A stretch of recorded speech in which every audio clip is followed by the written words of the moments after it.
Hello, my friends. I hope that you are doing well. Today, we will be looking at everything you need to know before you go and write your learner's license test. Okay, so we're gonna go through the road signs, road surface markings, and the rules of the road all in one video. So I have noticed that 69.3% of the people who are watching my videos here are not subscribed. So please click on the subscribe button, and yeah, that's the only way you can support this channel. Thank you. So the road signs, road signs, they have been separated, they have been grouped in a way that will make it easier for you to memorize or to know or to distinguish. That is the English, my friend. All right, so under regulatory signs, you have control signs, you have command signs, you have prohibition signs, you have reservation signs. I said you have command signs, prohibition signs, reservation signs, and then you have comprehensive signs, de-restriction signs, and selective restriction signs. Right. So I'm going to explain each and everything. All right. Now let's go back to the control signs. Control signs, they tell you four things. Mngani wami. They tell you where to stop, okay? Where to yield, in which direction to drive, and what special rules apply.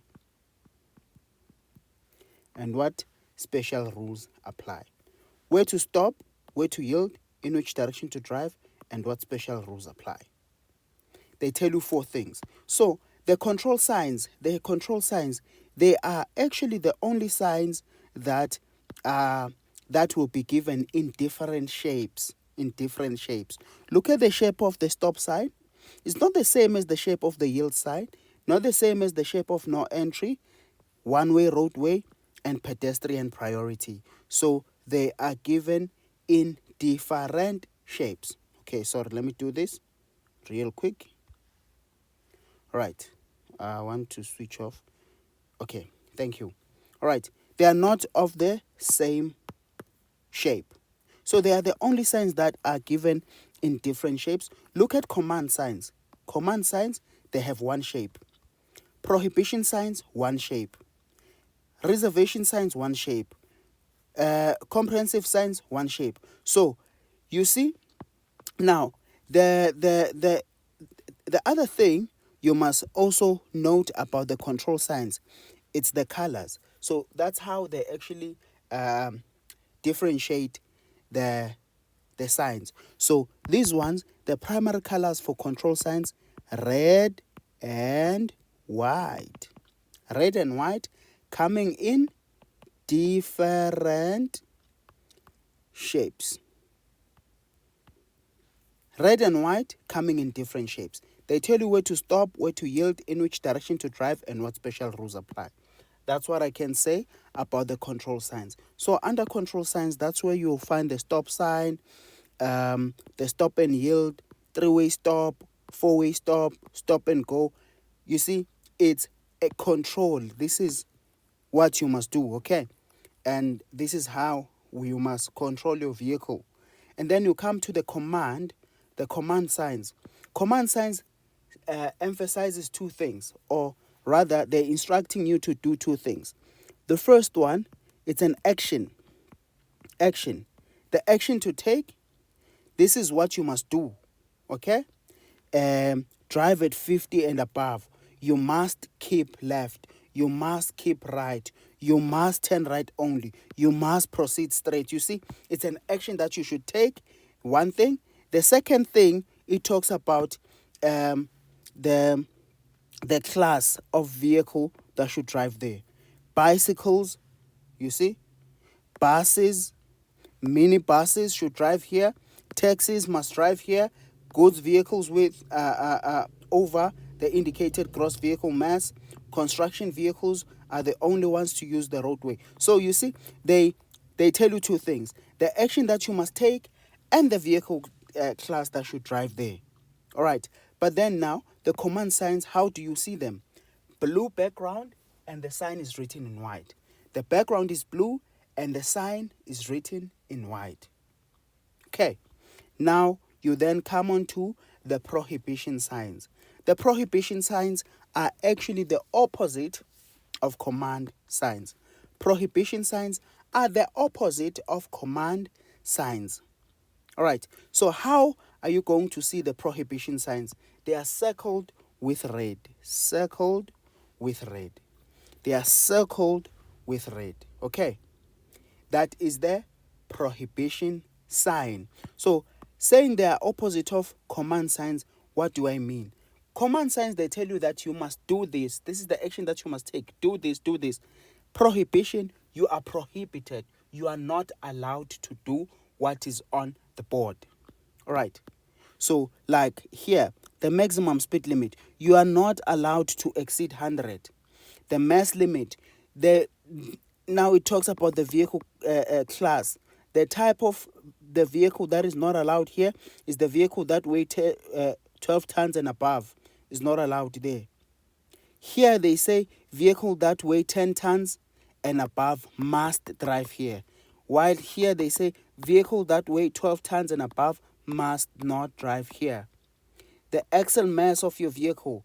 If your vehicle has an axle mass of over 2 tons, you must not drive here.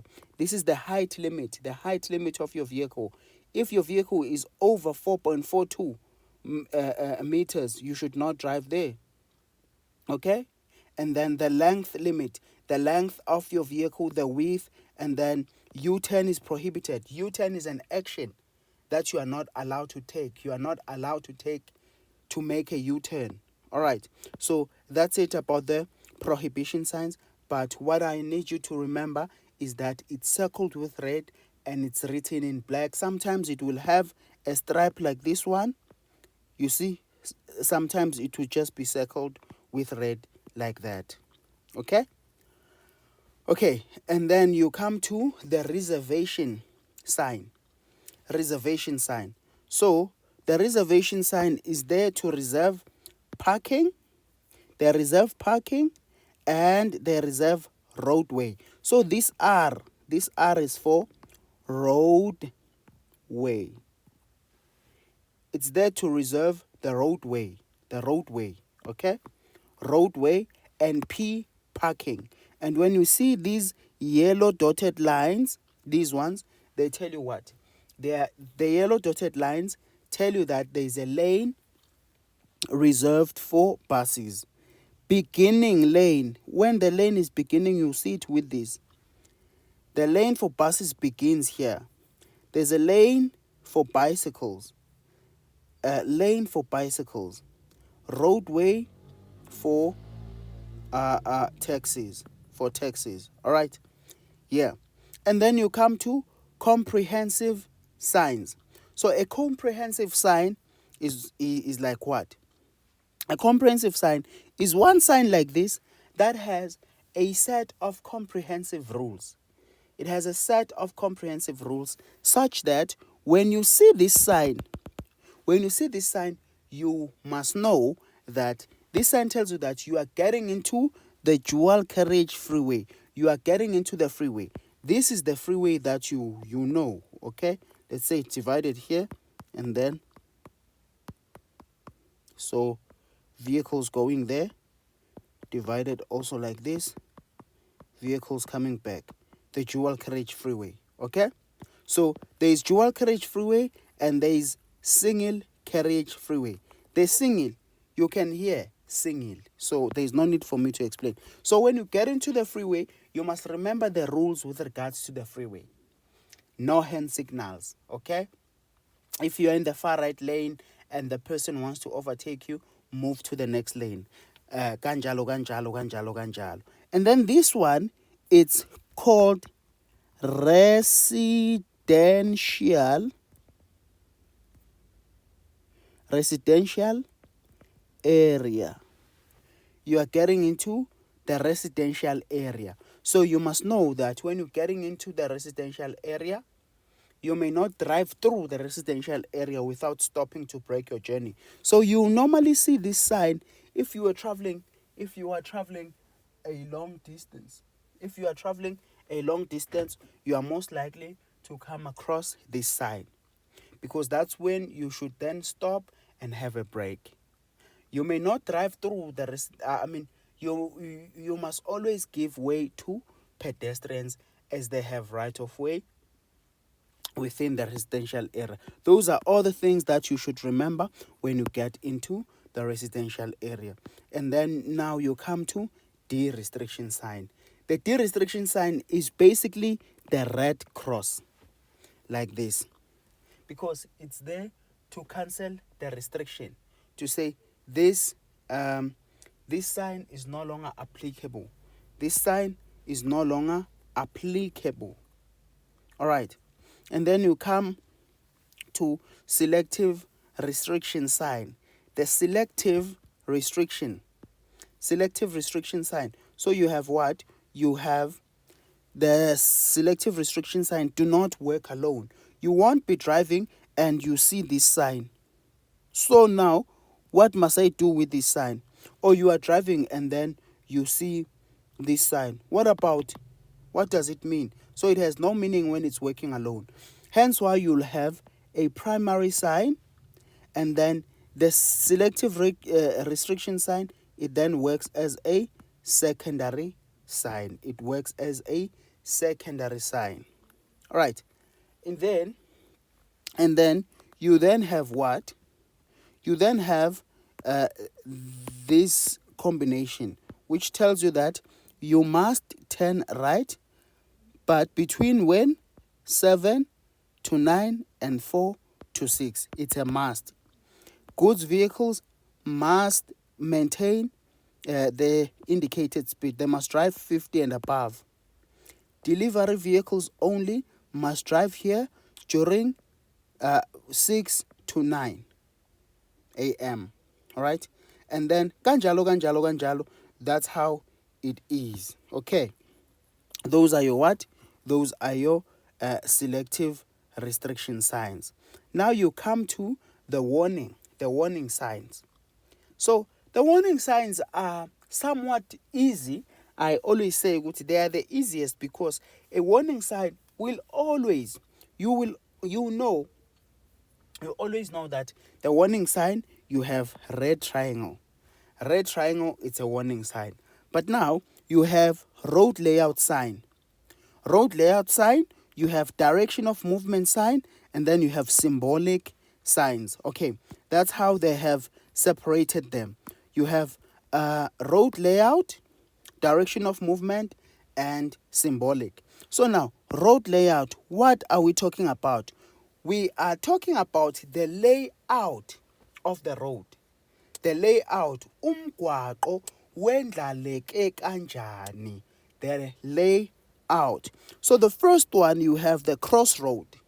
The crossroad, impambano zomgwaqo. So now, look at this. You have crossroad, priority crossroad, secondary crossroad. These three signs are not funny. What do I mean? I mean as fun. I'm kidding. I mean that they are not the same. They are not the same, or they do not mean the same thing. The crossroad, that's where you'll get the four-way stop. At the crossroad, that's where you get the four-way stop. Sometimes you get the robots by the crossroads. Okay, but when you have the priority crossroad, that means people who are traveling in this direction, they have a right of way.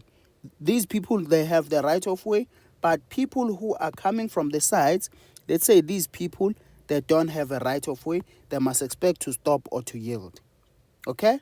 And then you then now come on to this one, secondary crossroad. So if you are going straight like this, you are now a secondary. These are primary. They have the right of way now, these people. when you are a secondary sign. You are a secondary. Okay. Okay, and then so basically the road layout, they're talking about the layout of the road. This is how the road is laid out. Okay. Then you have the direction of movement sign. The direction of movement. Traffic circle. The road is a traffic you must know ukuthi kuhambeka kanjani, the direction of movement. What is the direction of movement? It's a traffic circle. There you'll find a gentle curve. Kuhambeka kanje, kuyakeva gently. Gentle curve to the left, sharp curve to the right. It's sharp curve. You'll just turn sharply. Okay? Sharp curve to the left, hairpin bend to the right, hairpin bend to the left, winding road first left, combined curves, ganjalo. All right. So these are the direction of movement. So, but I want to explain a few things. There are people who get confused when we're talking of winding road, concealed driveway, and combined curves. These signs are not the same, or they don't mean the same thing either. Okay? So now, the road is winding. Okay? This is the winding road. Okay? Winding. Fork. All right. So it's the winding road. It's not the same as the combined curves. Combined curves, that means you will firstly find the first curve. After that curve, you find another curve. So this one is combined curves. Two combined curves. All right. So, and then the concealed driveway, this one. The word concealed also means hidden. So not visible from your side of view. So where you are, you can't see that there will be a roadway joining from your left.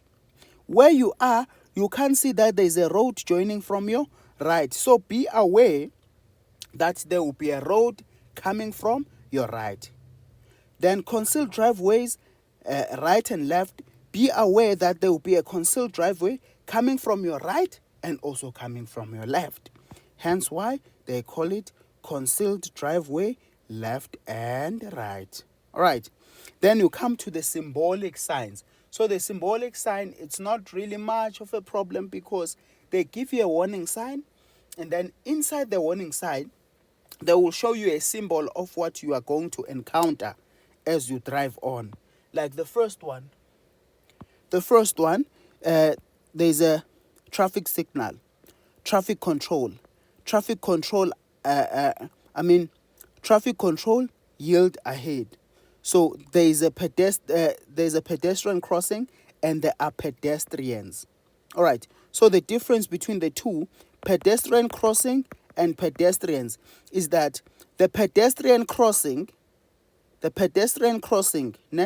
be aware that there is a pedestrian crossing ahead. The difference between the two is that when they say be aware of pedestrians, when you're seeing this, that means there might be people that just are crossing the road, But here, that means on the road, there is a marked pedestrian crossing. There is a marked pedestrian crossing like that, whereby normally it goes with the yield sign. So as you are driving, you must yield. And if there are people waiting to cross the road, allow the people to cross. That's what this one is telling you. Okay. But the rest, you can see what's happening. So you just see that there's a motor gate, there's a gate, narrow bridge. Be aware that the structure that you are coming on allows only one person to cross at a time. The road narrows from both sides. Emergency flashing light. So that means you must be cautious when you are driving here. You must be cautious. So they might put this sign, and then underneath, then they write to you to say potholes. okay? Be aware there are potholes. So this one is just emergency flashing. Go to A, or if there's an accident, they put this sign also. All right, and then there is the combination. There you come to the combination. So gentle curve to the right, okay? The recommended speed is 80 kilometers per hour. There is a concealed driveway from the right in 200 meters. The road is winding for 12 kilometers. There's a stop sign in 20 meters. There are potholes. Kanjalo, kanjalo, kanjalo. This is just the combination. Now you come to the hazard marker signs. Let me get something to drink.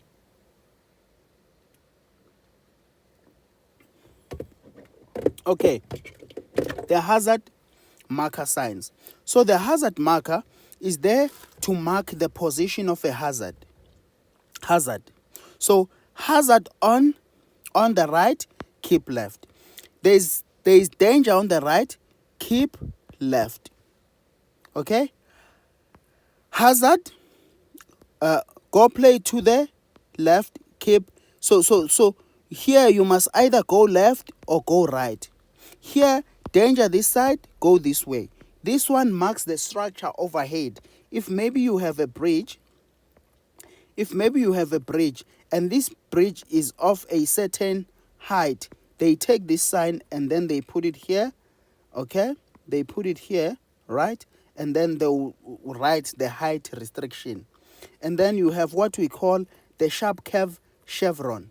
Sharp curve chevrons, these ones. Sharp curve to the left, sharp curve to the right. These are pretty easy, okay? And then we jump on to the single track railway crossing. Kunojantshi wesitimela oweqa umgwaqo. So there's a railway crossing there. There, okay? Railway crossing, okay? Railway crossing, there it's crossing the road, okay? There's a railway that is crossing the road, okay?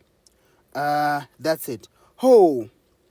And then we come on to the dead end or road closed. Oh, okay. So if it's like this, it's a single track,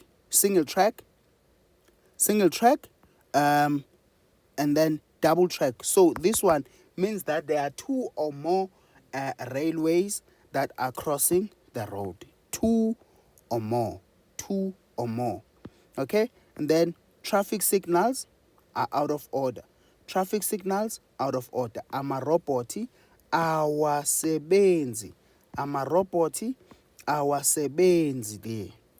Okay. And then you come to dead end or road closed.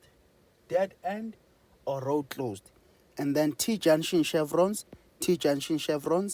dead end or road closed chevrons again. Okay. Right. Then you come to guidance and information signs. The guidance and information signs. So, these ones, it's just for your guidance, basically. It's so that you don't get lost. You know that when you're seeing this board, it tells you that there's a river. So they will put this sign, and then underneath they will write, maybe say Tukela River. You see? But when you're seeing this T, it's a toll route. They'll put in this sign, then next to it, and this is what they will do. All right? Let's say, let me draw this. Let's say you have it like this, and then they will write that T, the toll route name, and then they say maybe, they say Albertina Sisulu. Okay? So that means it's a toll route, this thing. It's a toll route, Daiding. The name of that toll route is Albertina Sisulu. You see? Ganjalo. But these are guidance signs. So it's not really that confusing, because the railway station, there's a bus terminal, minibus rank, harbour, emtateni, you are going to the airport, kanjalo kanjalo. And then we then come to these ones. This one, the diagrammatic signs. The diagrammatic signs, they are showing you what's happening in a form of a diagram. They are showing you what is happening in a form of a diagram. The left lane ends here, the right lane ends here, one lane splits into two lanes into three, one into three. So you basically looking at the board, and they have drawn what is going to happen. They have drawn that, so it's not really that much of a problem again. Then you have these signs, still part of guidance. So these ones, you have your route marker. They mark their route. So you have an alternative route, you have the toll route. Toll route means that you are going to pay the toll gate there. You are going to pay the toll gate. So, and then I always say this N does not mean naira, but this N is national road. Then the M, it's metropolitan road. Or if you are living in municipalities, it's municipal road, okay? But it's mainly known for metropolitan road. And then the R, it's not 300 rands, this one. It's R300. Regional road 300. Regional road 300. So basically now, listen, the green boards, you find them on any road but freeway. Because on the freeway, you find the blue signs. The blue signs, you find them on the freeway. These ones, they are on the freeway.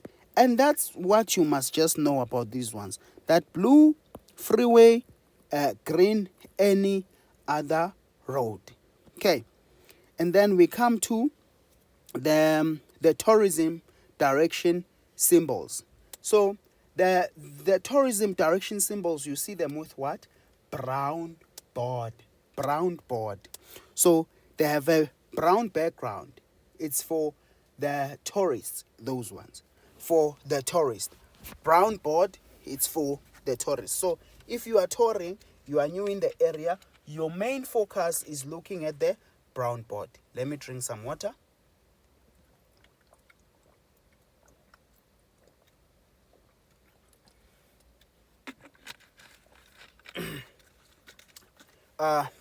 Excuse me. Right. So now let's go down to the information signs. So the information signs, again, they are for your information. FYI, for your information, so that you don't get lost. Okay. So these ones are called exit countdown signs. Exit countdown. They are counting down for you. They are telling you that in 300 meters, you are going to exit. And you already have this board, maybe this one, that tells you that you will off-ramp to Johannesburg in 500 meters. After you see this board is big there by the road, after you see this board, you start seeing these ones. They are counting down for you. Now it's 300 meters. Now it's 200 meters. Now it's 100 meters. So these boards, they help you to do what? They help you to slow down because you are about to exit the road. Okay. And then, so each bar there presents 100 meters. Okay. Then right of way sign. Right of way. When you're seeing this sign, it tells you that you have a right of way. Okay. You have a right of way. And then we have these signs, which we then call them the cul-de-sac signs. They're telling you that dead end ahead. Dead end to the right, dead end to the left. Dead end ahead. ahead. Okay. All right. And then now we come to park and right sign. You park, you go and right. You park, you go and right. But they wouldn't normally ask you these signs. Okay. But what you must know about this sign, the coordinated traffic sign, then it's written 55 kilometers per hour.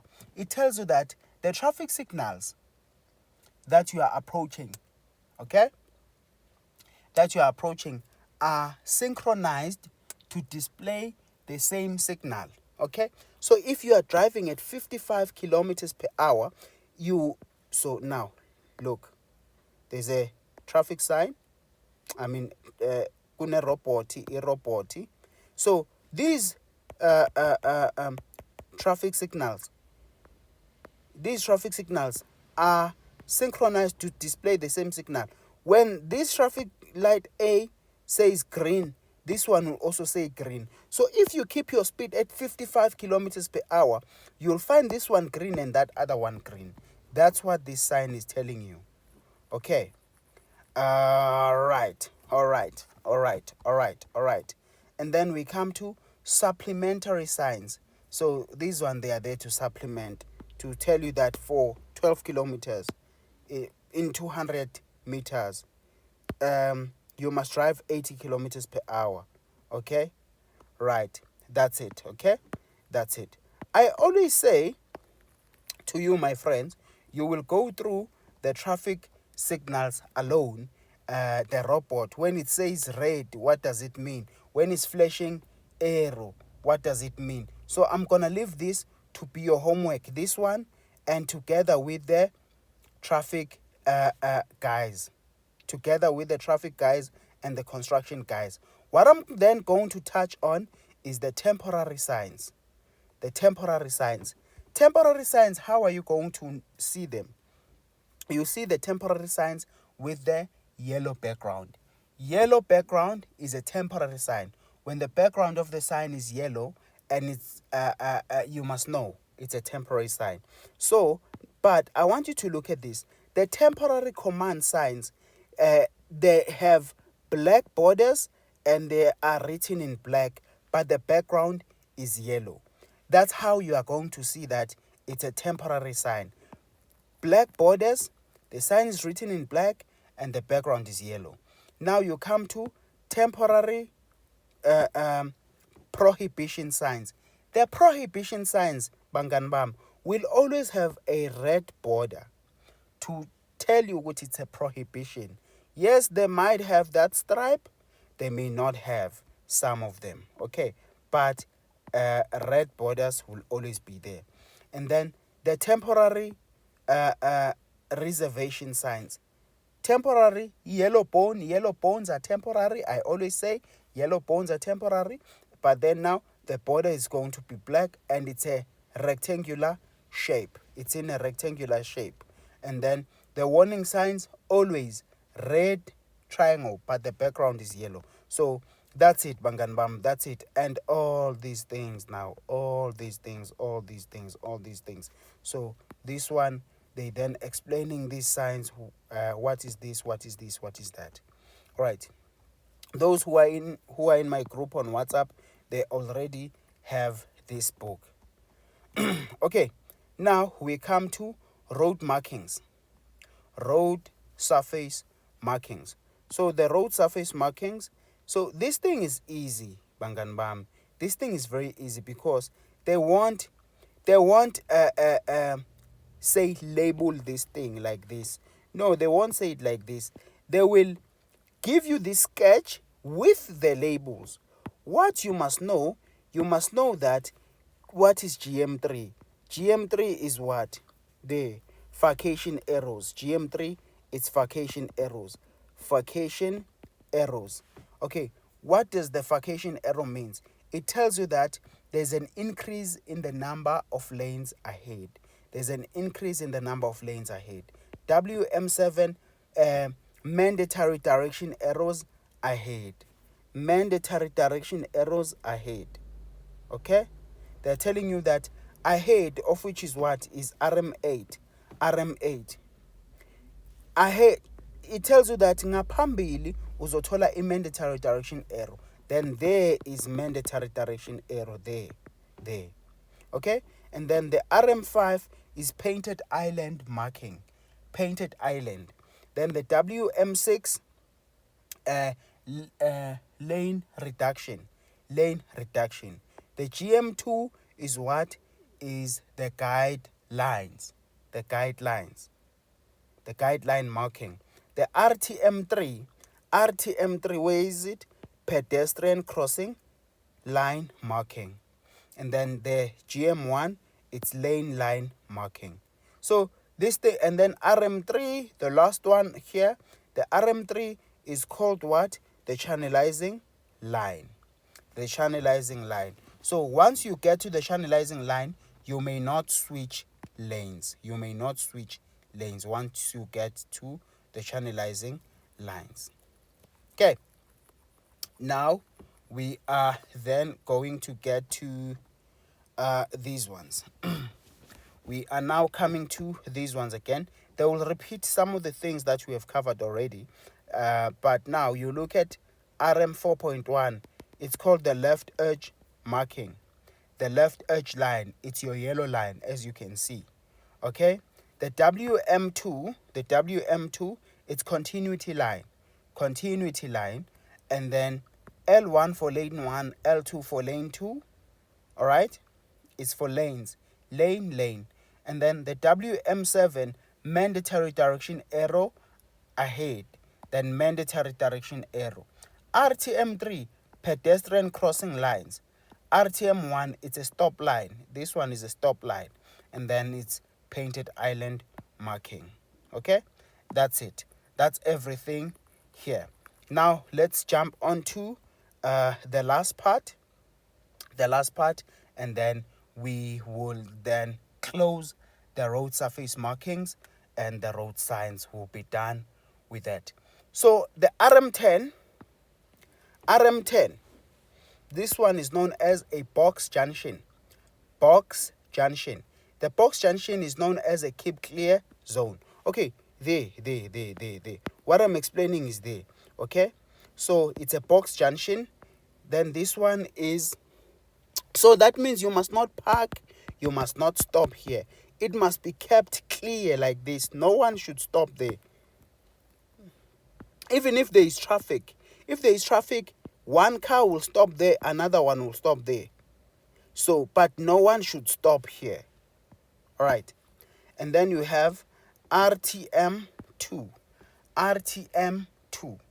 So the RTM2 is called the yield line marking.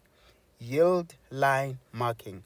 RTM4, it's block pedestrian crossing. And then RTM9, it's a bus lane, painted island, the dividing line, and then this one is no overtaking line, and this is airplane mode. I'm kidding. It's not airplane mode, but it's the guidance sign airport direction for airport direction. And then you go down to no crossing double lines, no crossing lines, and then mandatory direction arrow ahead. And then this one is exclusive vehicle symbols. Exclusive vehicles in such a way that A is for ambulance, B is for bus, L for loading, taxis, firefighting, ganjalo. Right, so we are going to kick it off with the general rules. Okay? General rules. What color pen is this now? Come on now. General rules. Oh, let me choose the... Oh, yes, I'm used to the bigger one. All right. So the general rules.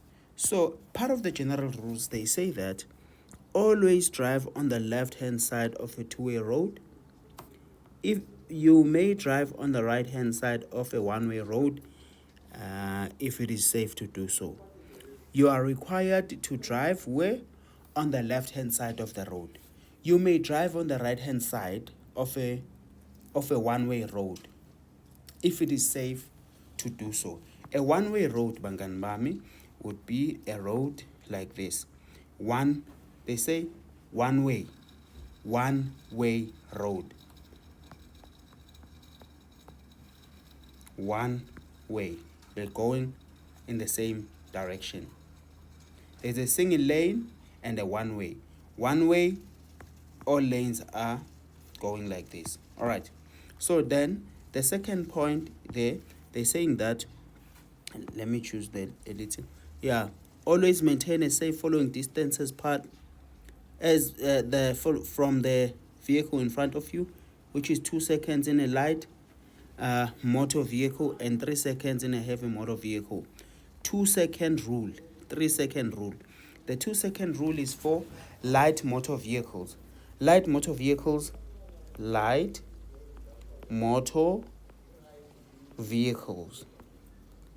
Okay, the heavy motor vehicles, it's 3 seconds. Heavy motor vehicles. Okay, 3 seconds.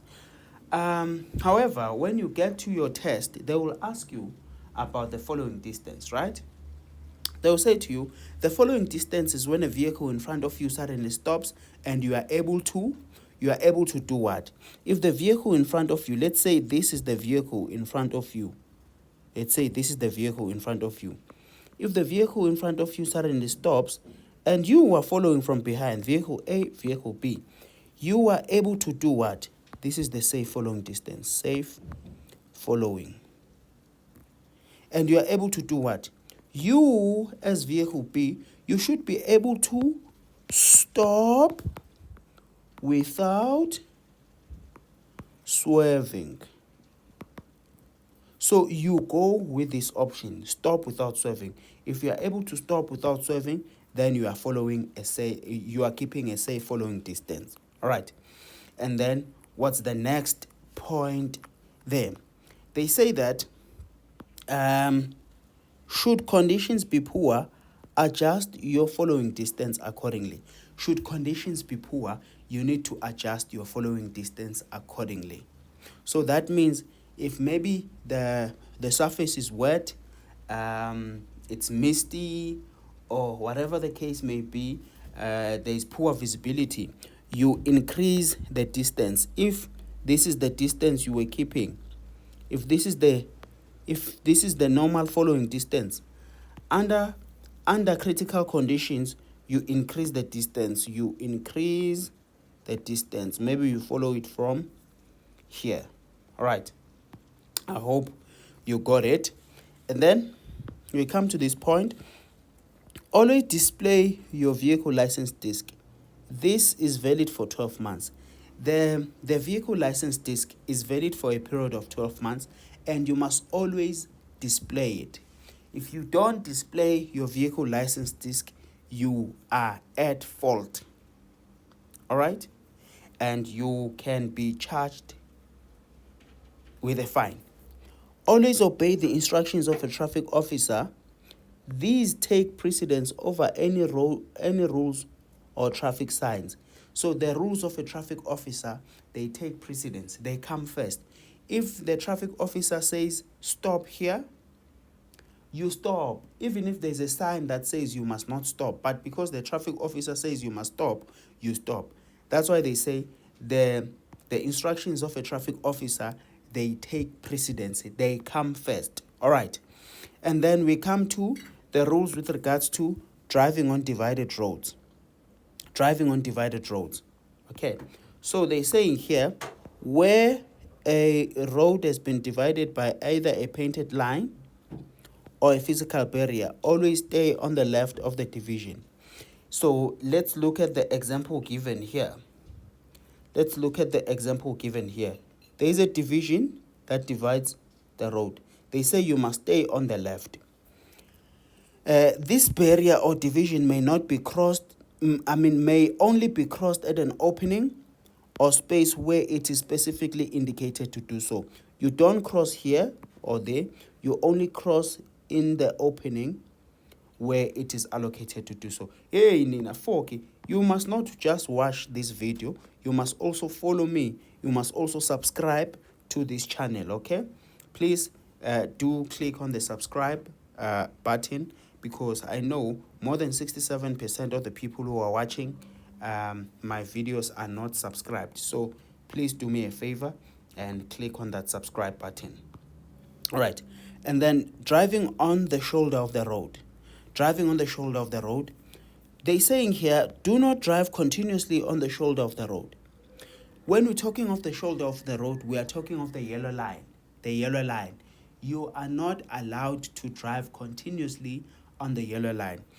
Should another vehicle intend to overtake you, you may move onto the shoulder of the road if you can clearly see no other obstructing vehicle or pedestrians at least 150 meters ahead. So you are actually not allowed to drive on the yellow line, or rather you are allowed to drive on the yellow line under certain conditions, and conditions such as if you want to allow another vehicle to overtake you. All right, this may only be done on a single lane roadway, in a single lane road, and between sunrise and sunset. You only drive on the yellow line to allow another vehicle to overtake you if it is a single lane roadway, and you do it if it's during the day. So you see from the illustrations given here is that this is at night, so it's not allowed. It's not allowed at night.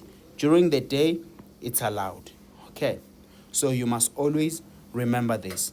Now let's go down to the rules with regards to parking. The rules with regards to parking. They're saying here, do not park in the following areas.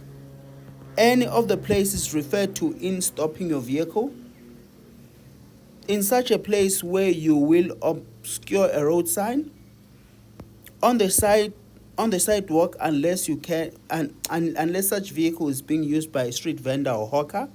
So you're not allowed to park your vehicle on the pavement unless you are a street vendor or unless you sell by the side of the road. Okay.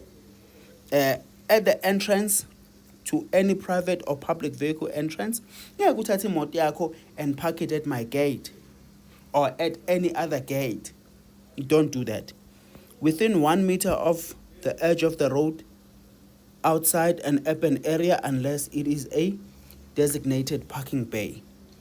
Within 1.5 meters of a fire hydrant, within 9 meters of a pedestrian crossing, within 5 meters of an intersection. You see, these numbers, very important, is for the importantment, these ones. Very important.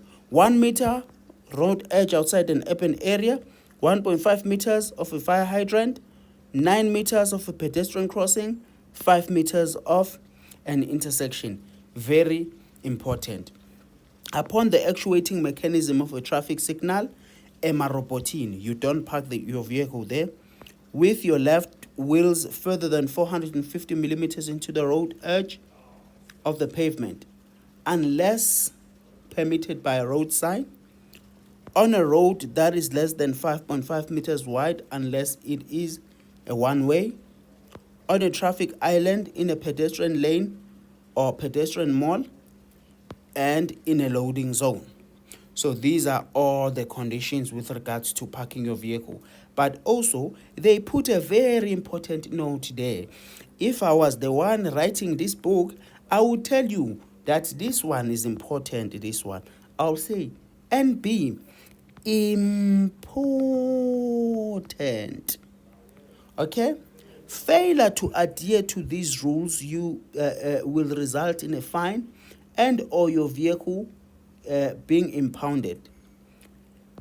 The above rules do not apply to emergency vehicles, on-duty police and traffic officers, and road construction and maintenance vehicles. So you must not see a traffic officer having stopped where you are not allowed to stop, and then you also stop.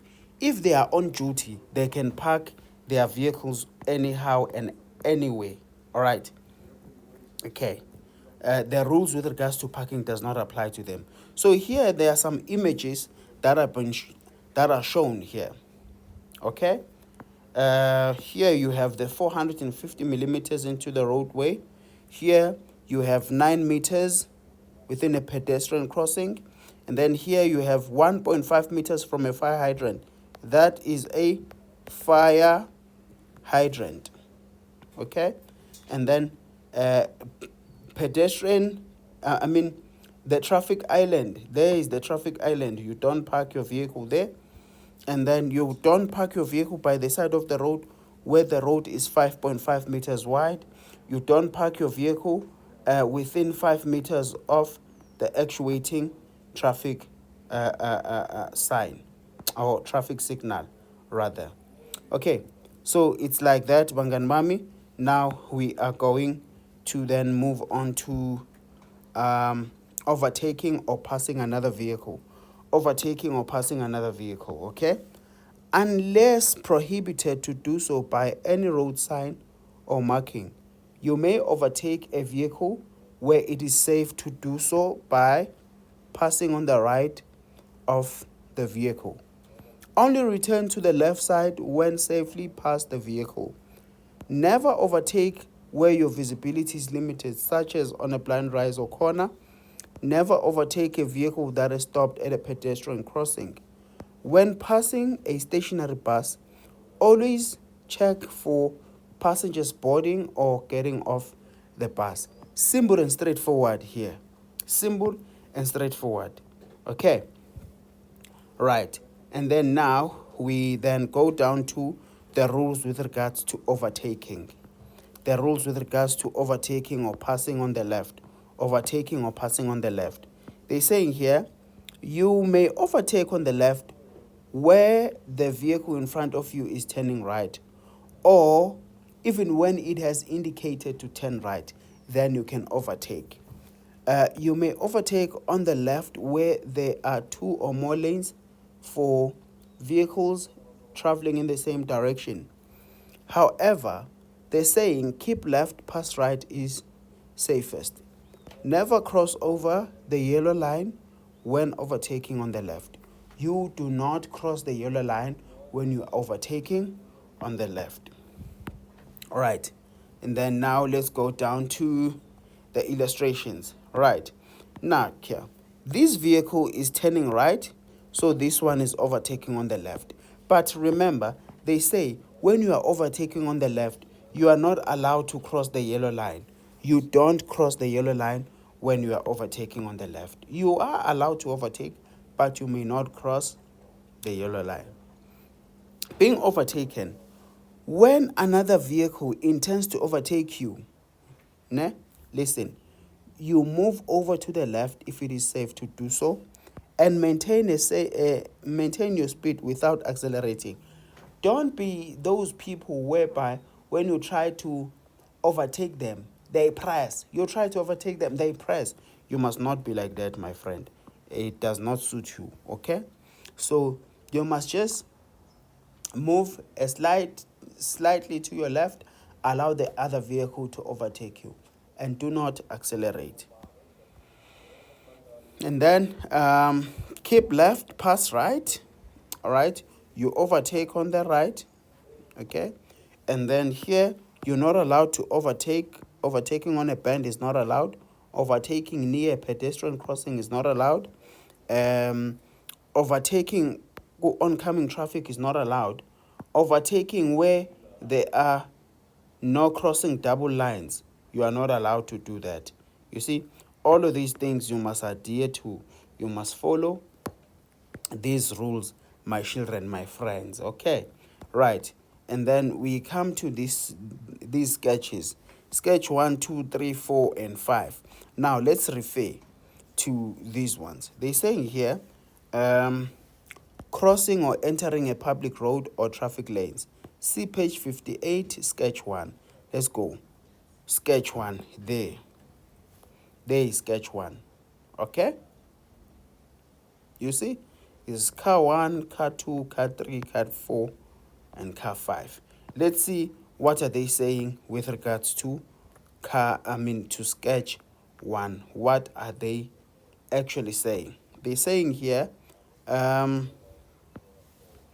you may only enter a public road when it is free of other traffic long enough for you to safely enter it. So you don't just move into the next lane. You don't just move into the lane unless you know or unless you see that it is safe for you to do that. You may only enter or cross into another lane when sufficiently clear for you to do so. If you see, you switch the lanes if you see that it's sufficiently clear for you to do that.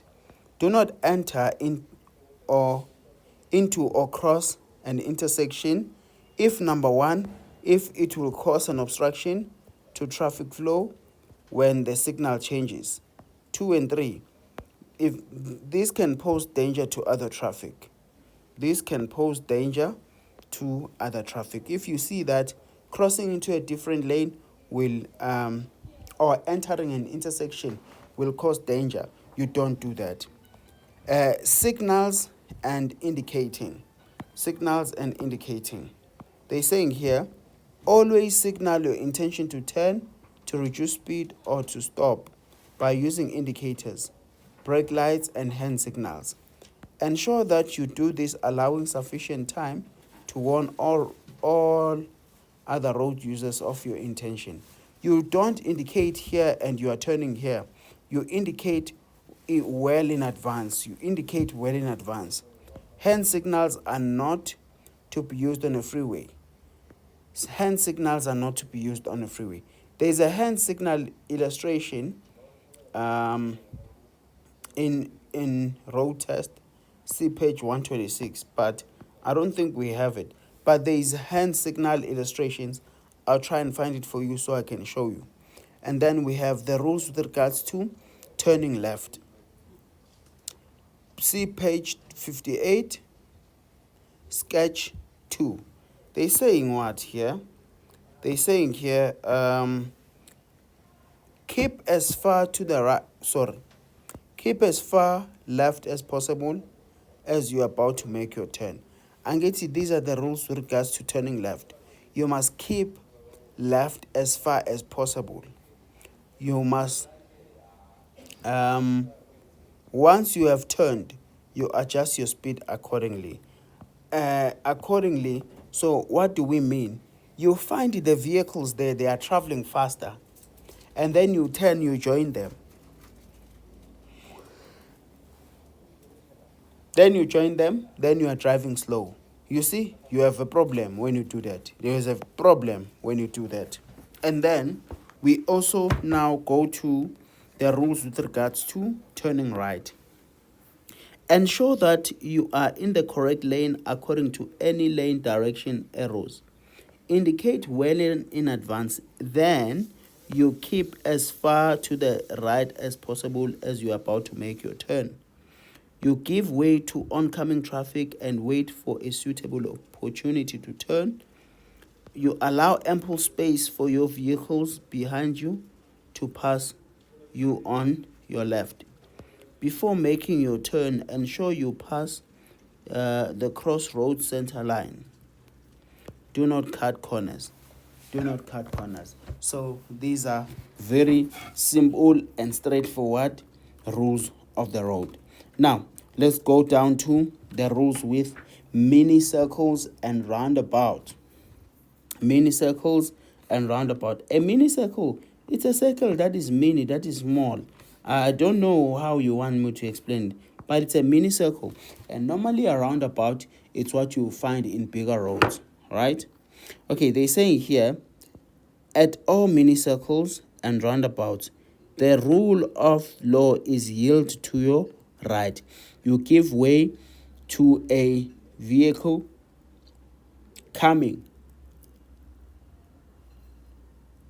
approaching you from the right.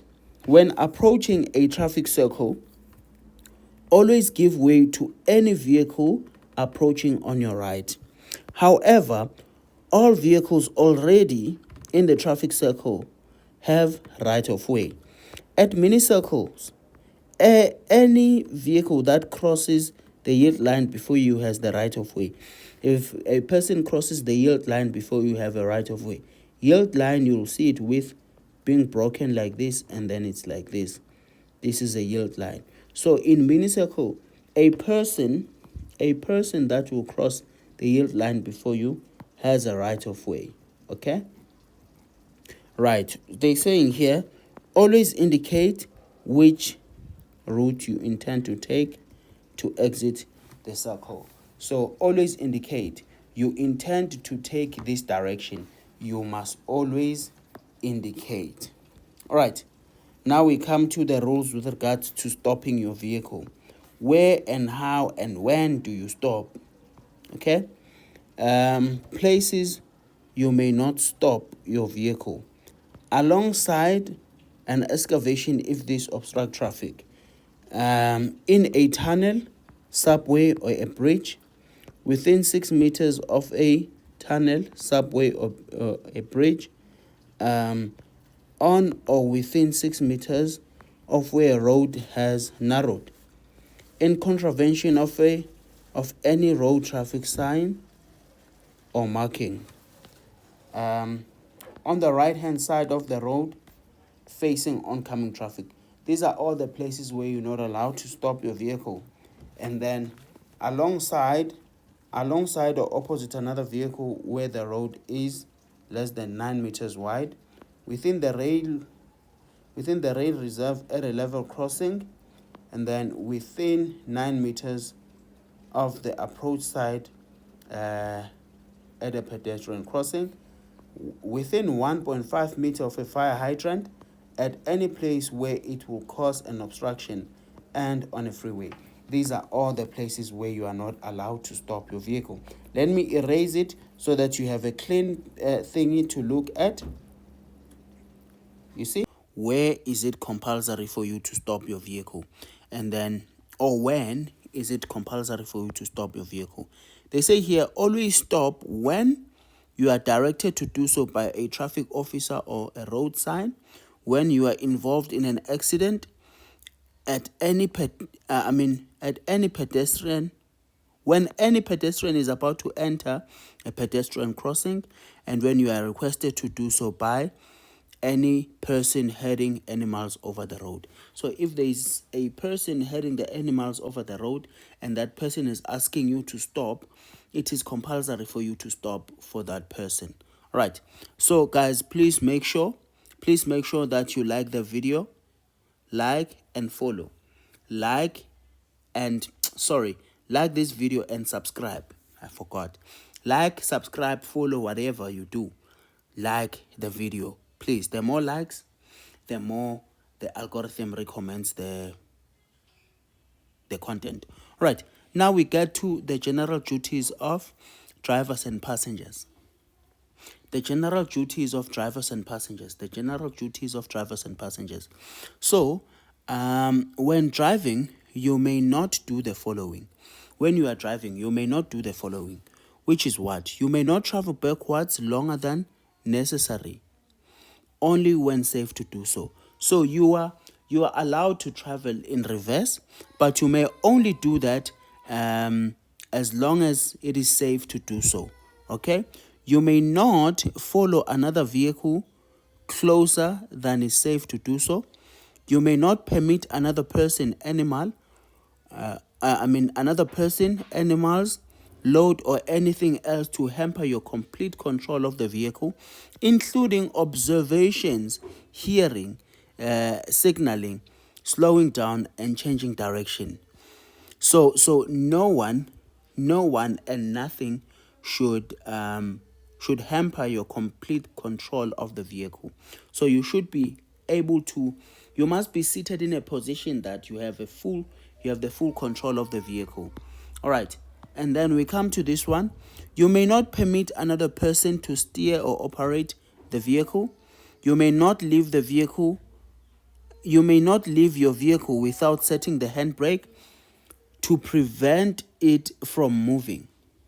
So make sure that before you leave your vehicle, your handbrake is up. Or if the handbrake is not working, use alternative methods to prevent the vehicle from moving. Wanganbam. Use alternative methods. Those alternative methods could be to use to put it on gear number 2. and then you leave it or whatsoever, but use alternative methods. You may not have any part of your body sticking out of the vehicle unless you are executing a hand signal. The same applies to your passengers. So no one should have any body part out of the vehicle. When you are inside the vehicle, you are inside the vehicle, okay? When you are outside, you must be outside completely unless you want to give hand signal. All right, you may not allow any person or animal on the roof or running board of your vehicle while it is in motion. No one should be on top of the vehicle while the vehicle is moving. You may not run your engine in such a way as to give off excessive smoke or fumes. You may not run your engine as to give unnecessary smokes or fumes. So imoto eshunqa intuthu ayifuneki. You may not leave your engine running while your vehicle is unattended. All right? You may not deposit fuel, oil, grease, ashes, or any other refuse onto the road. You may not leave your vehicle engine running while fuel is being pumped into it. You may not allow anyone to enter or leave your vehicle while it is moving. You may not drive, push, or pull a vehicle onto the sidewalk. And then the last one says you may not operate any communication device without a hands-free kit. So you do not text and drive. You do not text and drive. Okay. So they say here that this is one of the most important things. Always give way to vehicles sounding a siren. When you hear a vehicle that has a wee, wee, wee, wee sound, you give way to that vehicle. When safe to do so, obvious, when safe to do so. It is recommended that you do not listen to excessive loud music or wear headphones while driving. Okay, so you must not play loud music in a way that now you cannot hear any emergency vehicle when sounding a siren. So these are things that we said you may not do. Is to follow another vehicle too closely. Okay? You may not have your luggage or whatever mthwalo protrude. Your load may not protrude like that. This thing is prohibited. You may not allow anyone to do this. You may not get off while the vehicle is in motion. You may not be on your phone while you are driving. So these are all the things that are not allowed. Now we come down to duties. Duties relating to motorcycles and tricycles and quad bikes. You must sit. Right here. The motorcycles, we're not gonna cover it for now. We only doing the motor vehicles. Okay. So the motorcycles for now, we are going to leave it aside because you are not going to be asked about it in your test. And then we come to vehicles causing excessive noise. Vehicles causing excessive noise. You may not operate a vehicle which is causing excessive noise. Imoto ebanga umsindo ayifuneki. You may not use your hooter unnecessarily, and it must be audible at a distance of 90 meters. Guys, don't forget the hooter of your vehicle. It must be audible at the distance of 90 meters. 90 meters. Okay? 90 meters. You must hear it 90 meters away. And then we have pedestrians right of way at a pedestrian crossing. They're saying here, look, they're saying When a pedestrian crossing is situated at a traffic light, the pedestrian must obey the signal of the traffic light. Drivers must yield right of way to a pedestrian entering or already at a pedestrian crossing. A pedestrian shall not run onto or enter a pedestrian crossing in such a manner that it shall make it difficult for the driver to yield. So, as a pedestrian, you don't just jump in just because when you are seeing a pedestrian crossing, then you jump in. You are not allowed to do that. No driver may overtake another vehicle which has stopped at a pedestrian crossing. So if you are driving and you see a vehicle has stopped at a pedestrian crossing, you are not then allowed to overtake a vehicle that has stopped there. Racing and sport. Racing and sport. Okay. Any race or sporting event on a public road must be approved by the relevant authority. So you may not conduct a sports meeting without getting the permission from the authorities. You may not do that. All right. And then now we come to hindering or obstructing traffic on a public road. You may not in any way hinder the free flow of traffic, either with your vehicle or with any other object. So anything that seeks to hinder the flow of the traffic is prohibited. You may not do. Okay. To hinder, ukuphazamisa, ukuvimba imoto, to obstruct, you see. So the vehicles are not now traveling in a way they should be traveling. Okay. Right. And then now we come to abandoned vehicles on a public road. Any vehicle that has been abandoned will be removed and impounded. A vehicle is considered abandoned when it is causing an obstruction. If the vehicle is causing an obstruction, that vehicle is considered abandoned.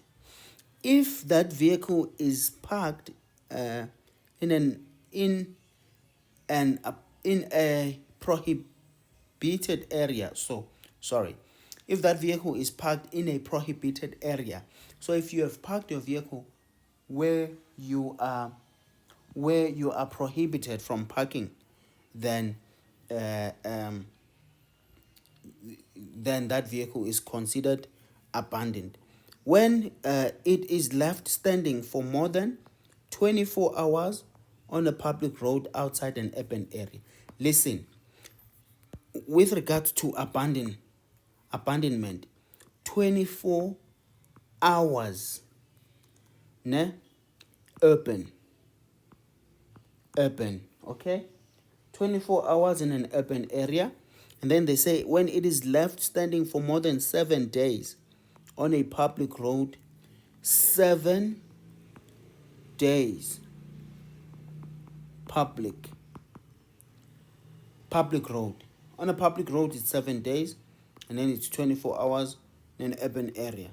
When it has no license or registration number, when it is parked in a non-stopping or non-parking area. With everything being said, the most important things, you must remember this. It's 24 hours in an urban area. It's 7 days in a public road. All right. And then now we then go down to this one. Oh, here are the examples. All right. You may not do this. This is not allowed. You may not park your vehicle here. It's an inappropriate place.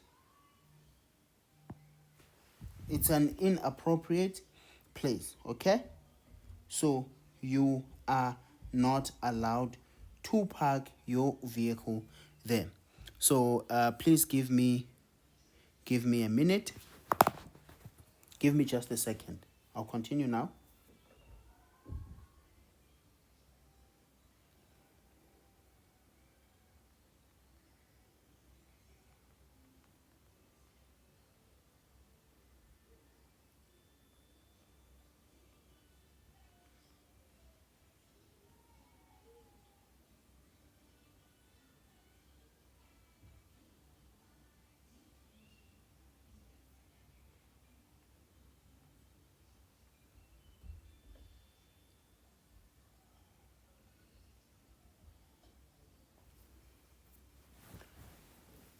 Okay, I'm back. So, damage to public roads. Damage to public roads. Okay. You may not wheel spin or drag your wheels. And then you may not use shocks or shoes between any of your vehicle wheels. You may not cause any damage to the surface of the public road. So anything that seeks to damage the road is not allowed.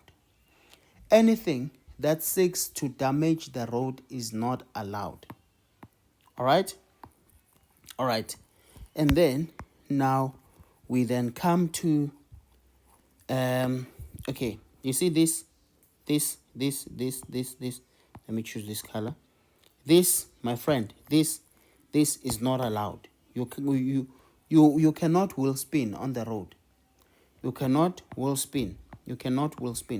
This is completely not allowed. All right. And then freeway. What are the rules with regards to freeways? With regards to the freeway. Sorry, can you please give me just a second again? Just a second. But meanwhile, you may just be reading. Okay, so the rules with regards to driving on the freeway. Okay, apologies for that short delay. You may drive on a freeway with a learner's license provided you are accompanied by someone with a valid driver's license of the same category. So, you are allowed to drive on the freeway provided that you have someone with the same driving license code. So if your driver's license is for code 10, you should if your learners is for code 10, you should be having someone with a code 10 license with you. If your driver's license is code 8, you must have a code 8 license holder with you. Okay? And then, should a vehicle behind you wish to overtake you, use your indicator and move over to the left when safe to do so. So guys, when you are traveling on the freeway and the vehicle behind you want to overtake you, you must move to the next lane. You don't stay on the freeway, but you move to the next lane. Okay? Right, you allow, even if you are traveling at a designated speed limit. The speed limit for freeway is 120 kilometers per hour. Okay? So even if you are driving at 120 kilometers per hour, but if the person behind you wants to overtake you and you are traveling on a fast lane, this is the fast lane, you must move to the next lane. You allow the other person to overtake you. Okay? Right, and then now we come on to the following are not allowed on a freeway.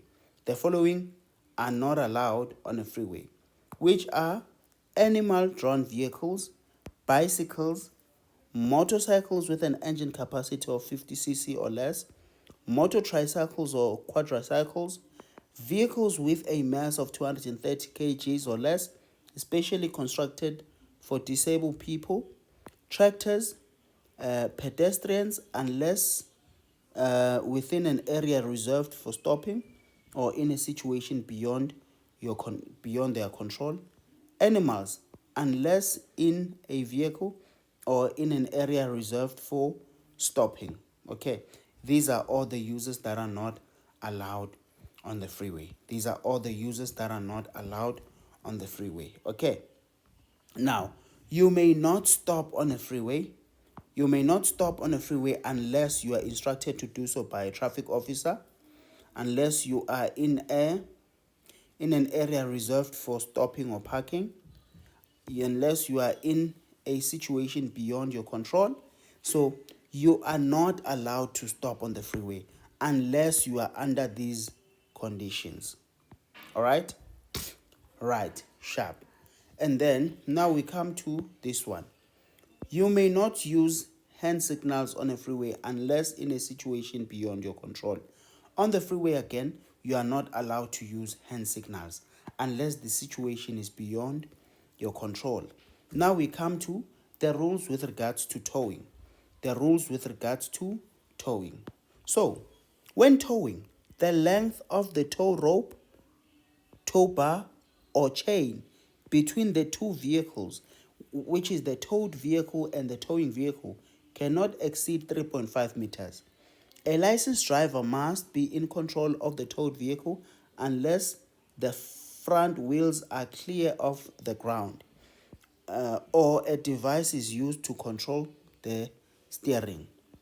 If the brakes of the towed vehicle are defective, meaning if they are not working, it must be hooked up by means of an appropriate tow bar. Okay? Simple and straightforward. A drawbar, tow bar, or tow bar must be used to tow a vehicle in excess of 30 kilometers per hour. So that means if you want to drive more than 30 kilometers per hour, then you must use a tow bar or a drawbar. The drawbar is that one which paramisas the wheels. It draws the wheels of the vehicle, the front wheels or the back wheels. Okay, no passengers are allowed in a towed vehicle unless said vehicle is a semi-trailer. You may not be in a towed vehicle unless that vehicle is a semi-trailer. Motorcycles, tricycles, quadricycles may not be used for towing. So you cannot take a scooter and you tow a vehicle with it. Oh, what are you trying to do? What are you trying to do there? You may not do that. Okay. So this is the required distance between the towed vehicle and the towed vehicle. 3.5 meters. 3.5 meters. All right. And then we come to speed limits. The speed limits. You have the general speed limit, of which is 60 kilometers per hour on roads in urban areas, 100 kilometers per hour on roads outside urban areas, and 120 kilometers per hour on freeways. So these are general speed limits. This does not mean that when you find a speed limit which tells you that 30, which says 30, it does not mean this one is useless just because you are driving in roads in urban areas. You must obey it. It takes precedence, this one. These ones are just in general. When you are in roads in urban areas is 60, roads in outside urban areas 100, on a freeway is 120. Then you come to the speed limits for particular classes of vehicles. 80 kilometers per hour for goods vehicles or combination vehicles exceeding 9,000 kgs, and you have 100 kilometers per hour for a bus or a minibus. All right. Okay. And then we come to seat belts. So they're saying here, seat belts are to be worn at all times, except while reversing or parking, by the driver and the passenger. Any child under the age of 14 years, unless taller than 1.5 meters, must sit in the back of the vehicle. An adult passenger may not sit in a seat with no seat belt if there is another seat with a seat belt available. So that means if there are seat belts in the vehicle, everyone who is inside the vehicle must have a seat with a seat belt. Okay. No person shall operate a motor vehicle on a public road unless unless the seat belts are fitted to such motor vehicle are in a good working order. Sorry, let me repeat that. No person shall operate a motor vehicle on a public road unless the seat belts are fitted to such motor vehicle are in good working order. So you may not operate a motor vehicle that does not have a seat belt. Infants under 3 years must be seated on an appropriate child restraint.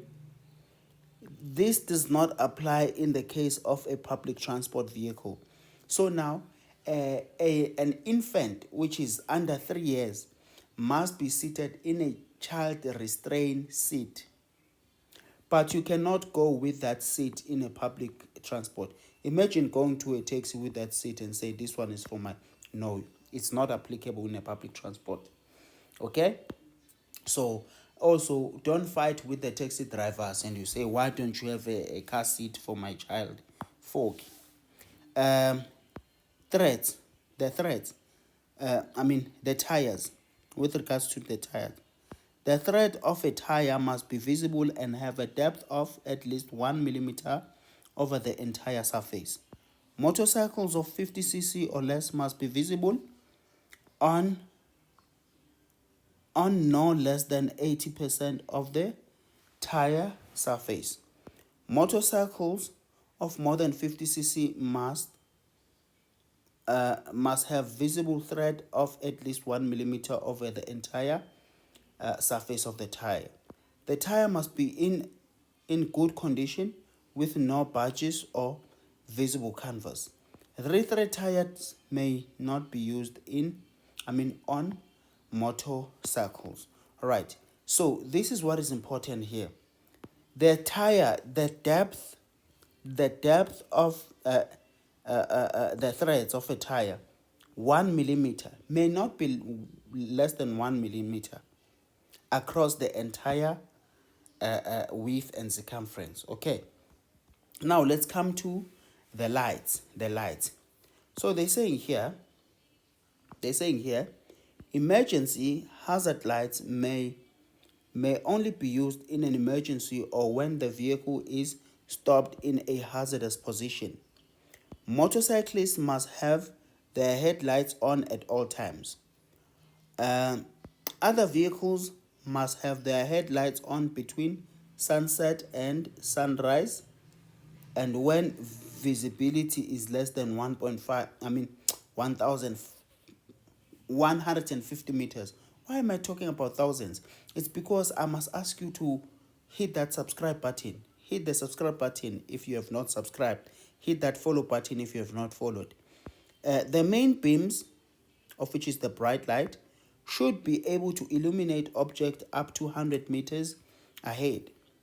The main beams, of which is bright light, should be dipped in the face of oncoming traffic, and such dipped beams shouldn't illuminate the road more than 45 meters. Listen, Gebangani bam.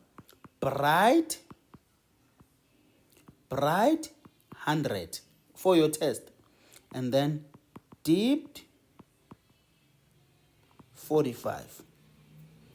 Bright 100, dipped 45. That's it. Okay, that's it. All right. And then now we also go on to the main beams, of which is bright light, must be used only when there is no oncoming traffic. Parking lights are to be used only when a vehicle is parked outside a parking bay or in a dark area more than 12 meters from a street light. Adjustable spotlights are only to be used by doctors, vets, at breakdowns, and by officials or by official vehicles. All right. Right. So the bright should illuminate 100, and then dim should illuminate 45. It does not mean that your left should be 100 and your right should be 45. No, we're talking about if you switch your lights to dim, or should be 45, bright should be 100. Folk. And then vehicle accidents. Now we talk about accidents because we cannot not talk about them. When involved in any form of an accident, you must do the following. You must stop your vehicle immediately. Establish if there have been any injuries. If so, call the police immediately. Provide any assistance where possible to the injured. Provide your name and address, the registration number of the vehicle, and the name and address of the owner of the vehicle. Report the accident to the nearest police station within 24 hours. with your driving license in your possession. Any accident. Okay. You may not take any alcohol or drugs before reporting the accident. If there are injuries, your vehicle may only be moved with the authorization of an official and only after the position of the vehicle has been marked. If no one has been injured, you may move your vehicle if it is obstructing traffic. If no one is injured, then you may move the vehicle if it is obstructing traffic. I hope you hear me and you understand me, folk. All right, now we're going to move on to alcohol and narcotic drugs. Alcohol and narcotic drugs. While in control of a vehicle, behind the control of a running motor vehicle, you may not be under the influence of alcohol or any narcotic drug, nor can blood alcohol level exceed the general limit, of which is the length limit. The length limits are alcohol levels of less than 0.05 grams per 100 mils of blood and 0.02 megagrams per 1,000 mils of breath for ordinary drivers, 0.02 per 100 mils, and 0.10 mg per 1,000 mils for professional drivers. A professional driver is a driver that has a PDP. When you get your PDP, you are a professional driver. Professional driver's permit, PDP. Okay? Emergency warning signs. Emergency warning signs or warning triangles. They're saying that all motor vehicles first registered after 1st July 2007 must carry at least one emergency triangle. If a vehicle is stationary on a road for any reason, the triangle must be displayed at least 45 meters behind the vehicle. Okay, there is an example. This car is stationary 45 meters beyond the vehicle. There is the triangle. All right, this is the correct way of doing it. Okay, and then carrying passengers. Seated passengers may be carried on the back of an open truck or IDV where the sides are 350 millimeters above the sitting level. Okay, they may be carried in a bakkie like this, but they must be sitting down. Okay, standing passengers may be carried on the back of an open truck or IDV where the sides are 900 high. If the side is 900 meters high, then you may be carried standing. Passengers on motorcycles must wear a protective gear. Okay, sorry. Must wear a protective gear as prescribed. Passengers must here. Passengers must, if fitted, wear the seatbelts on the seat they occupy. No passenger in a vehicle or on a public road shall permit any part of their body to protrude beyond such vehicle. All right, simple and straightforward. And there are the illustrations. I've spoken about them. Now, we come on to animals on public roads. They're saying here, animals are only allowed on or near public road when under control. Such person heading animals over or on a public road must carry a warning at least 150 meters ahead and behind the herd as follows. During the day, the person must carry a 300 millimeter square red flag is sufficient. At night, a red light is required. If there are less than 10 animals, only one flag or light is required. Okay, right. Okay, and then now we come on to carrying loads. Okay. The load must be securely fastened and may not obstruct the driver's view or control. The load may not touch the road surface. The load, okay, when you are carrying a load on the vehicle, it must be securely fastened and it must not hinder the driver's view or control. It may not exceed 4.3 meters high, 4.3 meters in height from the ground on all vehicles. It must not be more than 4.3 meters from the ground on all vehicles. It may not exceed half the height of the vehicle unless it is a bicycle. It may not exceed 2.5 meters in width, 2.6 meters for goods vehicles with a mass above 12,000 kgs. It may not project more than 300 millimeters in front of the vehicle. It may not project more than 1.8 meters to the back of the vehicle. All right, these are the rules with regards to carrying loads. Now let's see the illustrations that are given. The illustrations. So at the back, from here to there, the maximum is 1.8 meters, but in the front 300 millimeters. The 300 millimeters is right about 30 centimeters. If you will understand it better in centimeters, 30 centimeters. All right, so these are the illustrations. I can leave you to watch them and take a screenshot if you want to. There you go. Now you will come to the safety markings and then we close. All right, and then we close.